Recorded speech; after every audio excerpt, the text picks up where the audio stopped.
right, 6:01, I'll call this meeting to order. Let's see.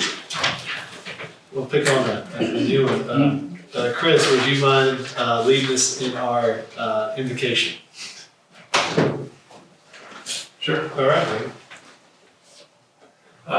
Let us pray. Thank you, Lord, for bringing us here today and making these important decisions. Please guide us as we hear a conversation and make the best possible decision for the city of Jasper and the folks that are involved. In the name we pray. Thank you. All right, Samuel, if you'll lead us in the pledge of allegiance.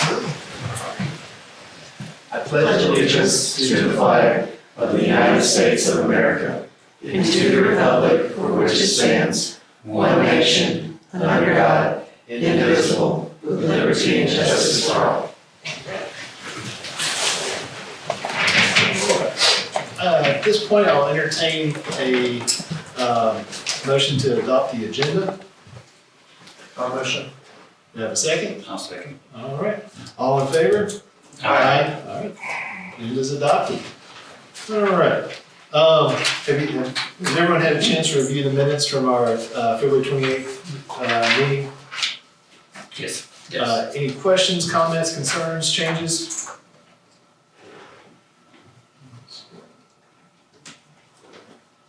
I do not see any issues. I'll entertain a motion to approve or amend. I'll motion to approve. Have a second? Second. All right, all in favor? Aye. All right, the motion, the minutes from our February 28th meeting are adopted. All right. So we'll start with item number 1, discuss a request by applicant Danny Dangler on behalf of Jones Oil Distributor, Inc. To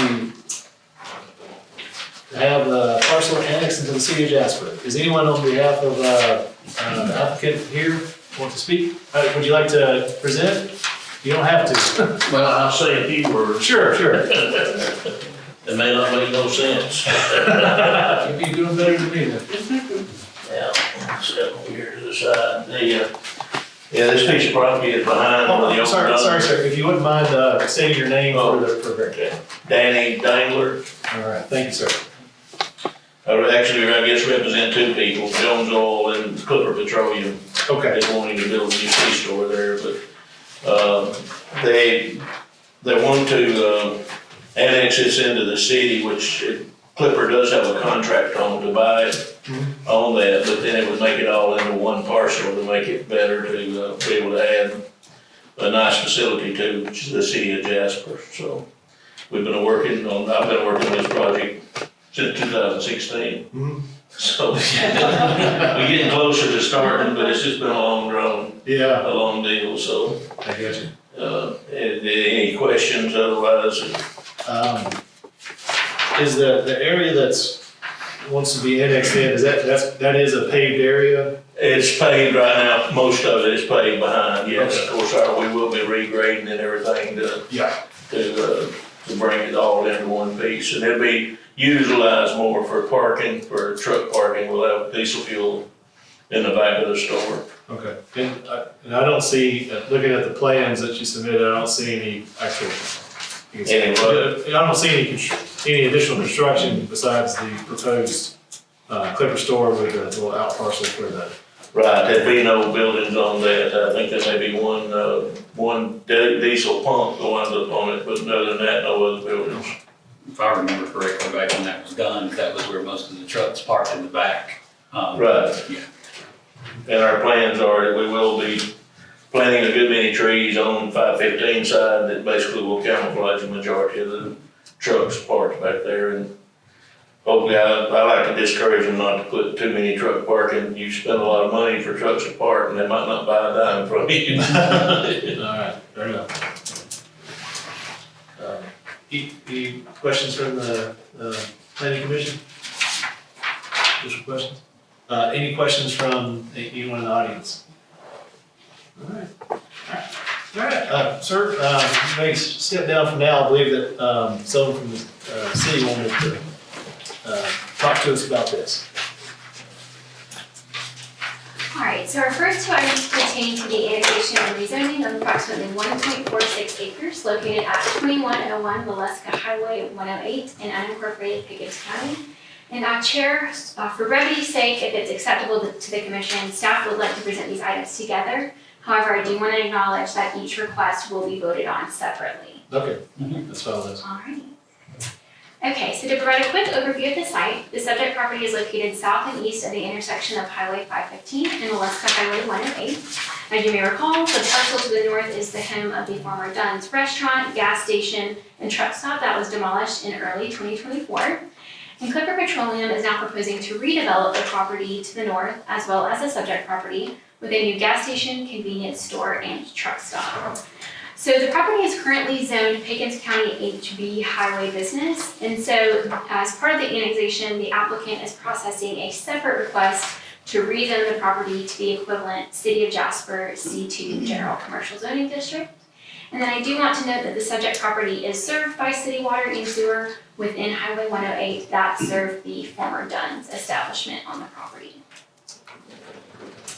So as far as the site context goes, as you can see, the site is currently vacant from the demolition of the former Dunn's, and the property is surrounded by commercially zoned properties located both within the City of Jasper or Pickens County on all sides.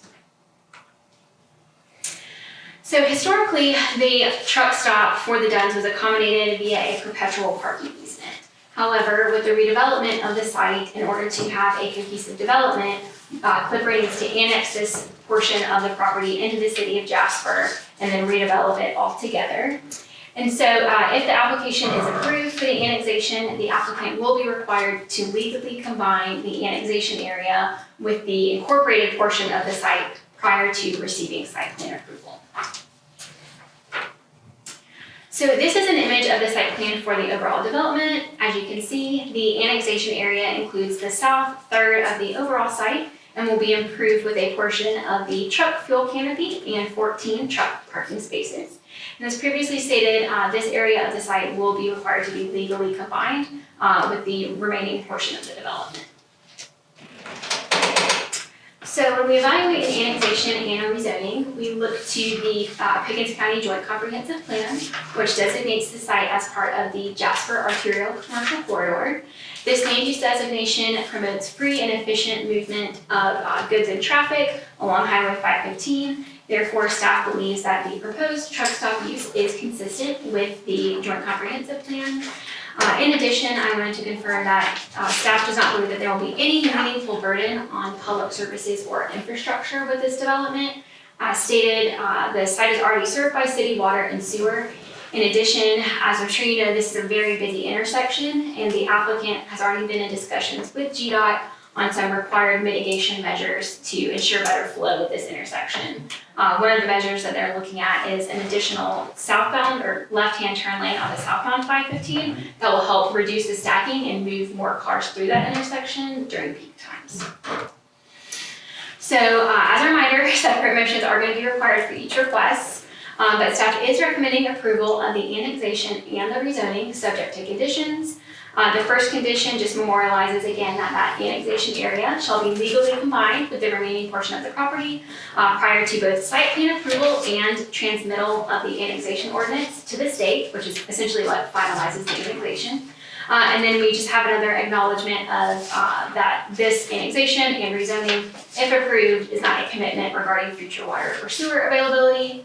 However, as I confirmed, the city is not anticipating any issues being able to serve this site with water or sewer. So with that, I'm happy to answer any questions. Is there any fuel tanks underneath that parking area currently? I don't think that there, They've all been removed. It's already been remediated. Yeah.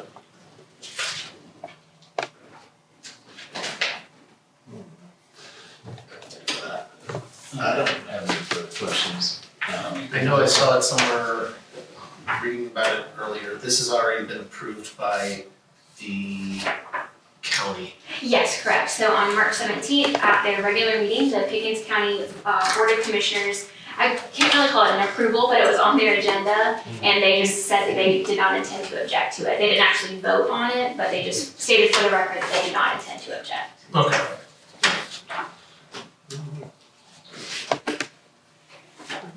Any further questions from the commission? Any questions from the citizens here? Mr. Dangler, do you have anything else to add? Okay. And just as some housekeeping, we are an advisory commission.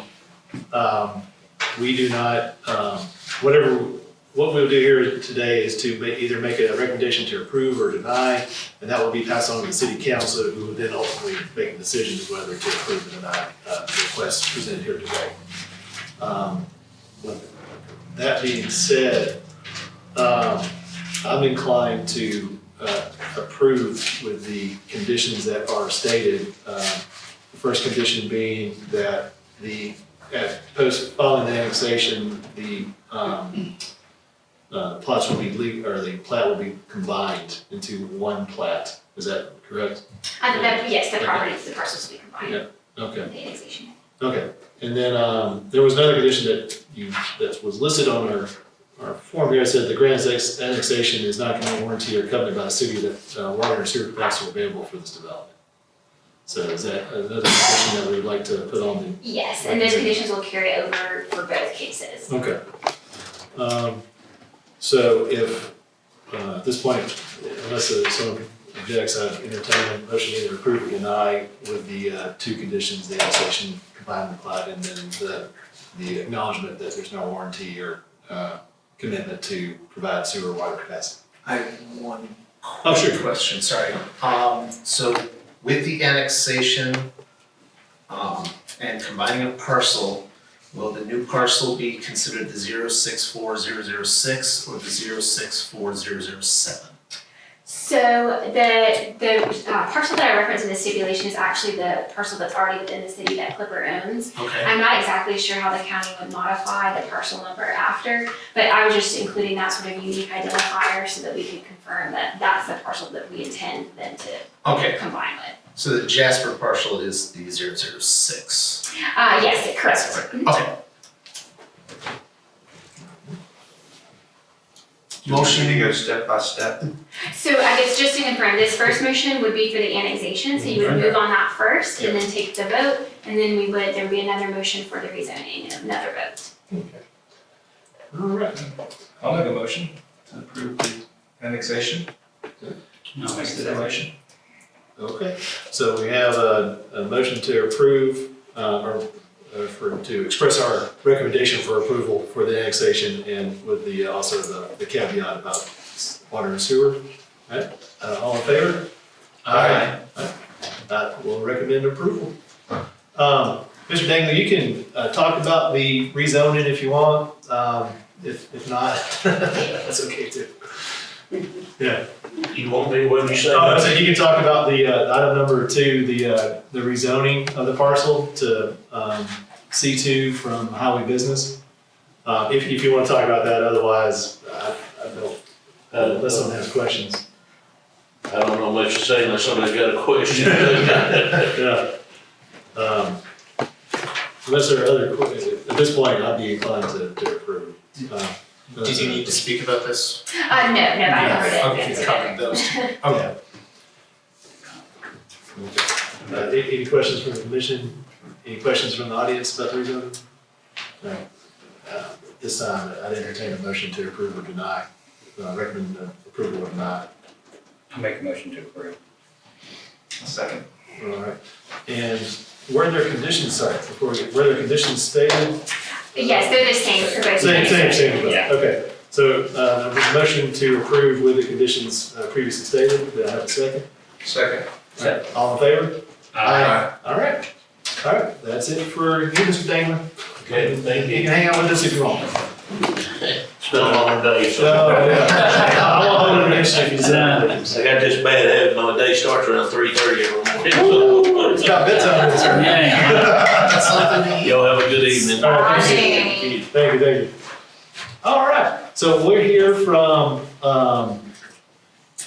Diane, or Honda, if they're here. And so we actually have Ben Holiday with Okay. Clayton Science, I believe, who's going to be here presenting on behalf of Ms. Damiane Handa. Sure. If you want to speak on it, please approach and state your name for the record. Sure will. My name is Ben Holiday, I work for Tate Signs, and we are Chick-fil-A's sign vendor. Okay. All across the state. All right. So yeah, just take it away, tell us what you want, and then the city will follow up with their. I assume all of you have your hand out? Okay, all right.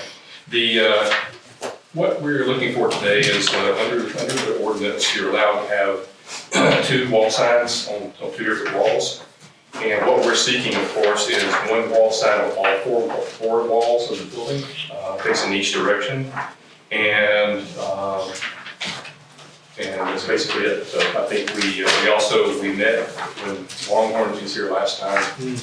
They had a stipulation of 200 square feet, and we reduced ours to do that too. Okay. So anyway, the first page, as you look there is the overall shopping center. And you see I've highlighted the area in orange there where the Chick-fil-A is. And if you notice that it's got a little sliver of it that kind of fronts 515, and the majority of it fronts on Camp Road. Very busy intersection, very trafficy when I come through there.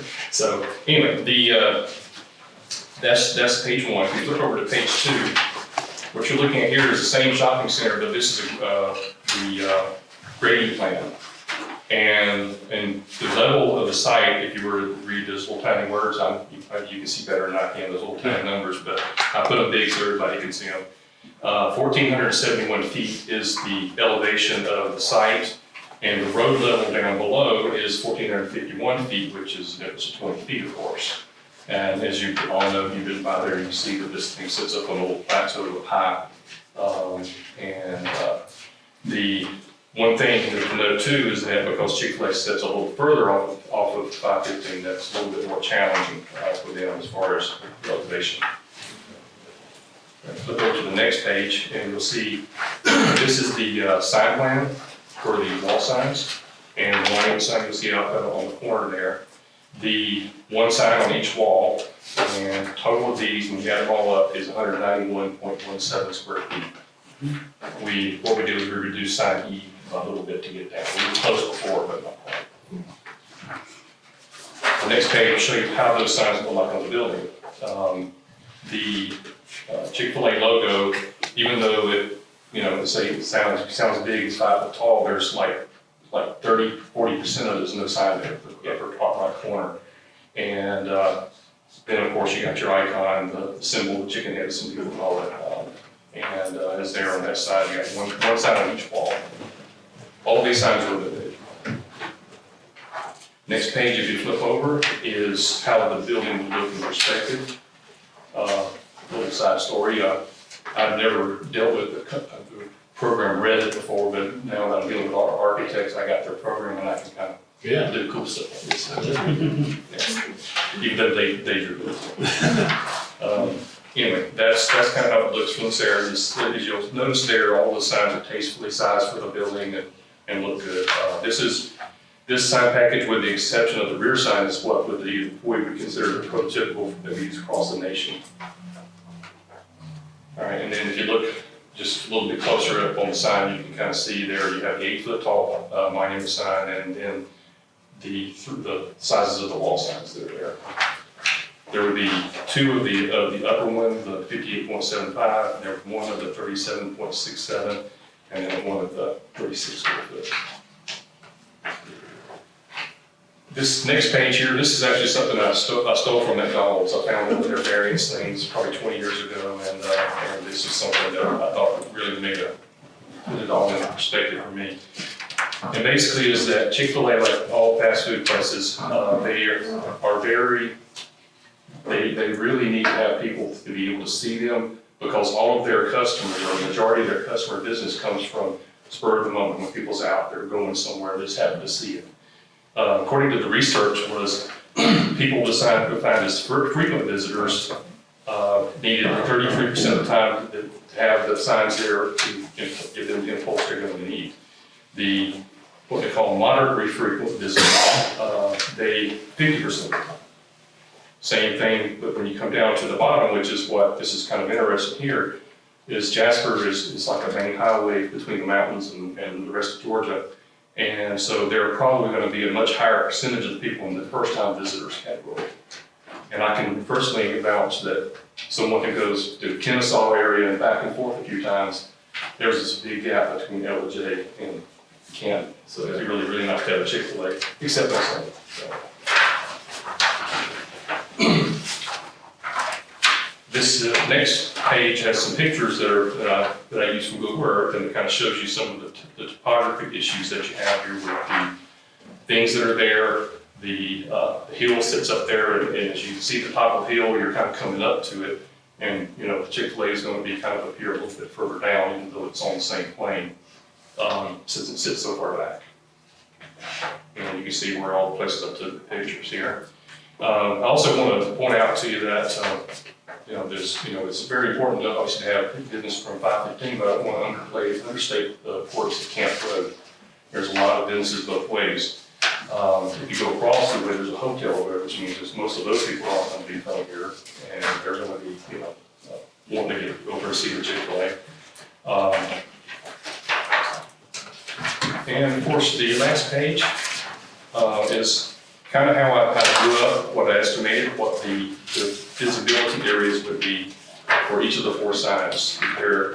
The business is surrounded by parking lots, other businesses and roads, and it's going to be visible to retail all the way around it.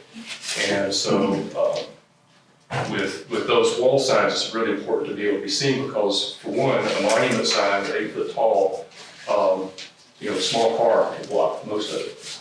A van would block the whole thing. A tractor trailer truck would block the entire thing and probably block it for a long time. Now, sometimes when I try to see things in Google Earth, and I want to look at a piece of property, and a tractor trailer truck is right between me when I'm trying to look at it, so frustrated that I can't see it, just like that. Anyway, but just the point is that those are the areas that Chick-fil-A really needs to be able to reach and be seen. You take away any one of these and they lose 25% of their view. Last thing I'll end with is signs even are very important to people to be able to see at the right point where they can make the choices to make the right turns, to do everything safely, to get to the place. Years ago, I don't know if y'all ever been to Jonesboro, remember West Building Supply? Back in Jonesboro, they used to have this giant wooden sign that was in the middle of town. It was huge, and everybody used it like they were a big chicken kind of thing. Well, a big wind came one day and knocked that sign down, and they called us and wanted us to help them get the sign back up. And of course, it was grandfathered, and it was no longer, in compliance. So we had to go for a variance to try to get the sign back. Well, one of the things that the store manager told me was that after that sign went down and somebody was coming to their store and they were trying to know where to turn and they were looking for the sign, didn't know it was gone. So they stopped, suddenly they realized they were right on top of it. Somebody plowed right into the back of them, had an accident right in front of their store. So as you can see, signs are very important to be able to see them, be able to know where you're going, get a distance to the right turns, and especially if you're not familiar with the area, how to get there, how to make all the turns and everything. And with that, that's all I have to say. Oh, all right, thank you. Any questions from the commission or audience for while he's standing up here? Any questions? All right, thank you so much. Oh, this one actually was. Oh, good. Thank you so much. It was very informative. All right, you'll take us out. Okay, so as Mr. Holliday explained, our next item is a variance request for building signage for the proposed Chick-fil-A at 53 James Drive within the Gateway Crossing Shopping Center. Chick-fil-A is here requesting a variance to exceed the allowed number of building facades with signage, or in this case, to increase the number of facades with signage from the 2 that are allowed to 4. So the subject property is comprised of approximately 1.8 acres, zoned C2 within the Gateway Crossing or Public Shopping Center that is currently under construction at the northeast corner of Highway 515 and Camp Road. The property is situated there right at the hard corner and has most of its frontage, roughly 225 feet on Camp Road, but it does have a sliver of about 40 feet of frontage on Highway 515. And this parcel has been approved, including site plan and building permits for a proposed Chick-fil-A drive-thru, which is anticipated to be under construction soon. So as far as the site context goes, these were taken from internal to the Chick-fil-A site. To the northwest is the future Longhorn Steakhouse. To the east and southeast is the Publix and the future Chipotle restaurant. To the south across Camp Road is the Quick Trip, and to the west across Highway 515 are the Amicalola EMC offices. So again, the applicant is here requesting a variance to increase the number of facades with building signage from 2 to 4. And as part of their application, the applicant submitted a narrative addressing the hardships that is included in your packets. The primary concerns raised by the applicant, as Mr. Holliday alluded, are the limited visibility due to the elevation of the site above the adjoining roadways, the high rate of speed along Highway 515, and limited visibility once the neighboring outparcels are fully developed. And then this image on the left here just kind of shows where the signs will be located on the building, as well as their approximate square footages. And then I did just also want to clarify that, while they are seeking the variance relief to allow for the additional signs or to spread the signage out, the sign area will comply with our 200 square foot area limitation. So we included a copy of the sign plan just to kind of show where the signage will be located in relation to sort of the building orientation. So you can see here, I also wanted to highlight that the property will have a monument sign right there at the hard corner. So section 9571 of our sign ordinance addresses the hardship situations for sign variances. And the first hardship situation is that proximity of existing signs on adjoining lots causes the property to be ineligible due to spacing requirements for the type of sign sought. And here staff believes that this criteria is not met, as not only are the adjoining lots not currently developed, but there's also no spacing requirement for wall signs. The second criteria is that the conditions are not the result of the property owner, and staff believes that this is not met as the applicant could reduce the number of facades to comply with code. The third criteria is that the variances are the minimum relief needed to overcome the hardship. Here again, staff believes that this is not met as there is no hardship related to spacing requirements specific to wall signs. And the fourth and final criteria is that the variance relief shall in no case allow for a greater number of signs than would be allowed if the hardship did not exist. And here again, staff believes that this is not met because the intent of the requested variance is to allow for a greater number of signs than is currently allowed by our code.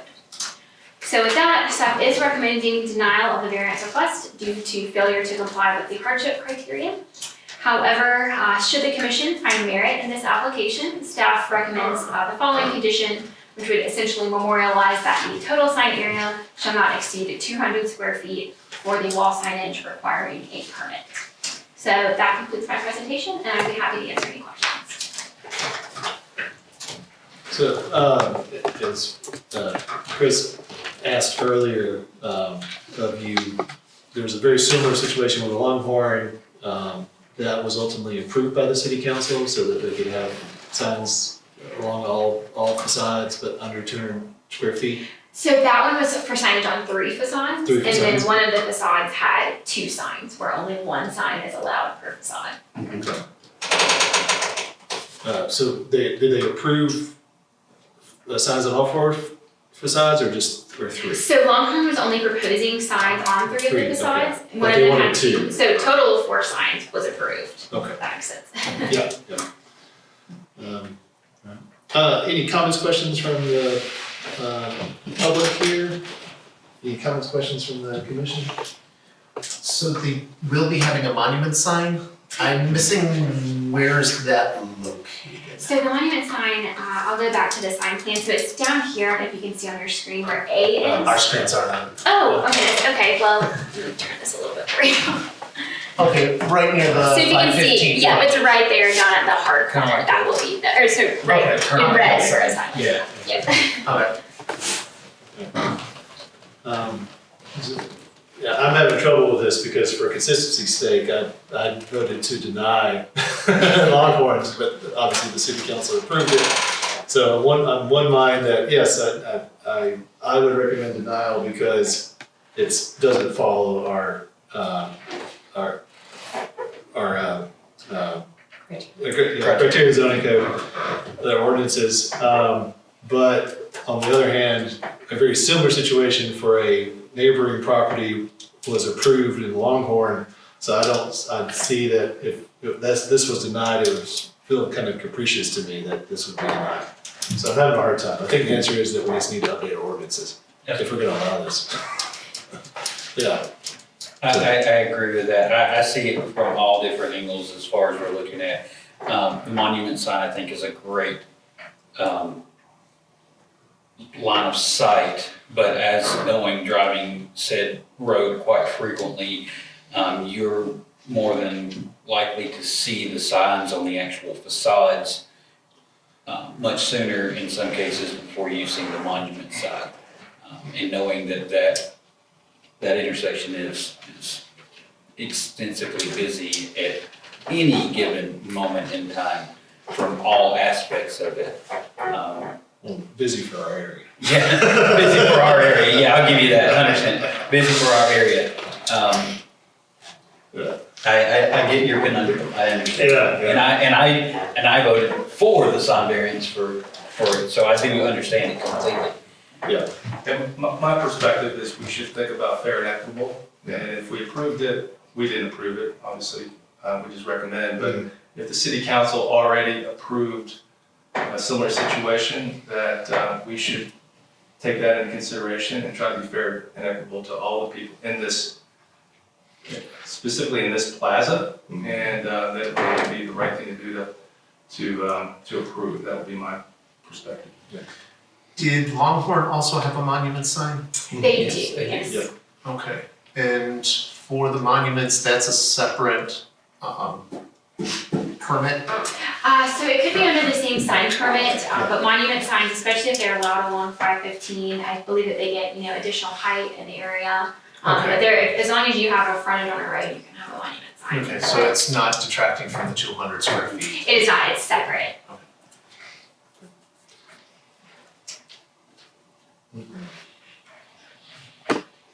As somebody that was in retail for management for 20-something years, these signs can make or break, I feel, a new business. And although this business has been in business for a while, it will be new to Jasper, and I could see people just going right by this particular location. And with any business, the signage, and especially the first 2 years, this could be without the signage, might cause lack of business. And we're just not getting things to build in Jasper, so. I agree, and I'm inclined to approve because they did meet the 200 square foot requirement there, and they've resized and they've done things to make sure that they're within that 200 square foot regulation for us. So. We have our ordinances and we have a precedence that was set before.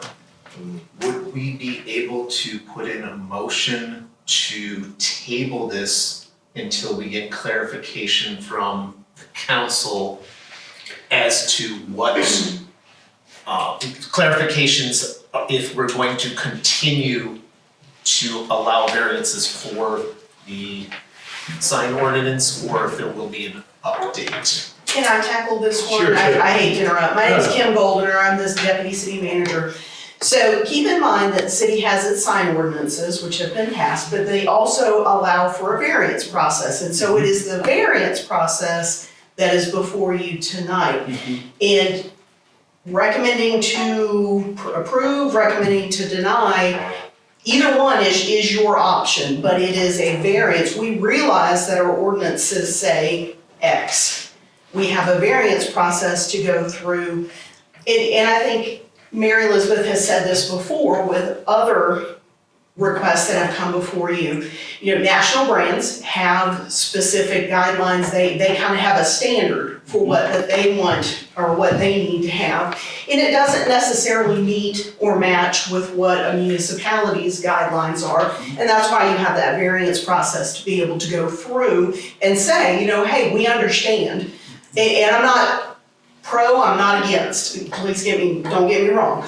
But that's your ability to say, okay, yes, we agree that this variance should go because of all of these reasons. Or, well, we believe in the city sign ordinance and so we're recommending to deny. I don't know if that helps you any or not. I'm not sure necessarily that this is something that we would recommend tabling though, because that will require this to go through another entire cycle, which could be detrimental to the client. But you know, that also is your prerogative. So I don't know if that has helped any or not, but the mere fact that you have a variance request in front of you is not a bad thing. It really is not. It is the client exercising their right through our ordinances to request something different from what our ordinances say should be. And that's not a bad thing. It really is not. And Kim, if I'm wrong, do we look at our variances when it's come for an update to kind of as a guideline of what if we're gonna revamp a code process of thing to see at some point in time, we're like, okay, well, we had X number of variances, maybe we need to look at the verbiage for this ordinance, and that's kind of helpful in the rewriting of guidelines and stuff like that. Absolutely. I will caution you though that anyone may decide, you know, hey, it's a good thing to have these come before us for a variance request so that it isn't just free will, you know, free for all, everyone all of a sudden. You know, you have to be kind of cautious either way that you end up going. You don't want to be so strict that you're not allowing anything, which is why the variance process is in place then, but you don't want to be so free that you have no control over what goes on then. It could, because you could have, you know, skewed one side or the other. And the ordinance is the same whether it's on 515 or downtown Jasper, is that correct? Is that correct? I don't want to tell you incorrectly. So the central business district has like slightly, you know, different sign parameters, but Okay. I think where you're getting at it, you know, anybody along 515 or, you know, pretty much any commercial business that's not in the CBD would be subject to these same parameters. Right, like somebody on 15. Yeah, and some opt to comply, or some, if it doesn't, you know, jive with their corporate branding, will seek the variance. Yeah. But again, it's not a bad thing. This is not a bad thing to have folks coming before you to seek relief from a particular ordinance. This is, you know, a great process in our opinion, because the will of, you know, what needs to be done is able to be discussed. And if you decide to proceed and recommend approval, then that's great. And if you decide to recommend denial, then that is great too. Ultimately, council has the ultimate decision. Can I add a little something to that? Sure. As I was telling Elizabeth, I do code research all over the nation, so I see a lot of stuff. And there are particularly in the Northeast, there are municipalities that will come up with a super strict code and basically forces everybody to come to the variance table. And then they negotiate every single deal, no matter how big or small it is. And so that's just a process of working out to make it right and fair for what the city wants or the county or whatever, and the business that's looking for the variance. You know. And it's, you know, it's decisions like you guys have to make. And so. And if you want me help rewriting the code, I can help you. There we go. Yeah, it just kind of sticks in my craw that we you know, I guess have precedence to approve something that's not in the ordinances. I understand, you know, that's the process to redo the ordinances. I'm not saying we need to do it tomorrow, but it's frustrating to me that there could be inequities or differential outcomes for the same kind of thing.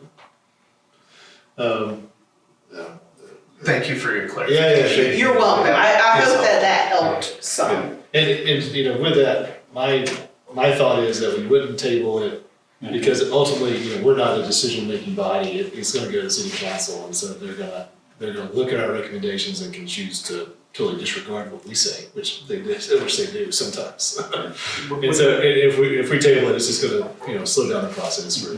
Would there be communication when it's brought to the city council that if we do approve, that it was approved based on the precedents that was set?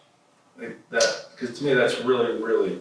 We can include that in the action form. I don't know that that would necessarily be like included as part of your motion, but if you'd like for us, we can certainly bake that context into the action form, that there was discussion regarding how this decision was informed by the precedent.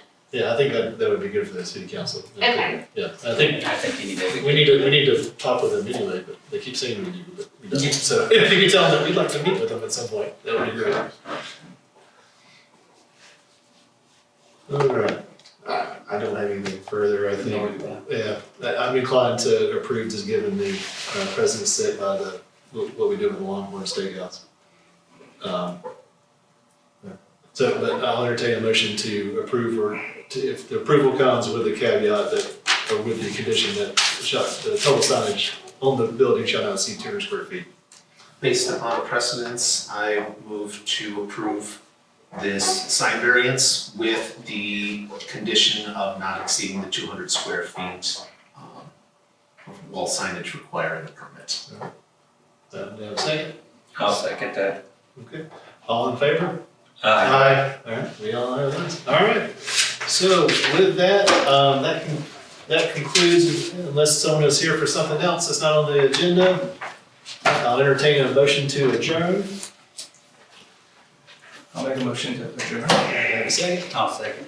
All in favor? Aye. All right, thank you everyone for coming. Thank you.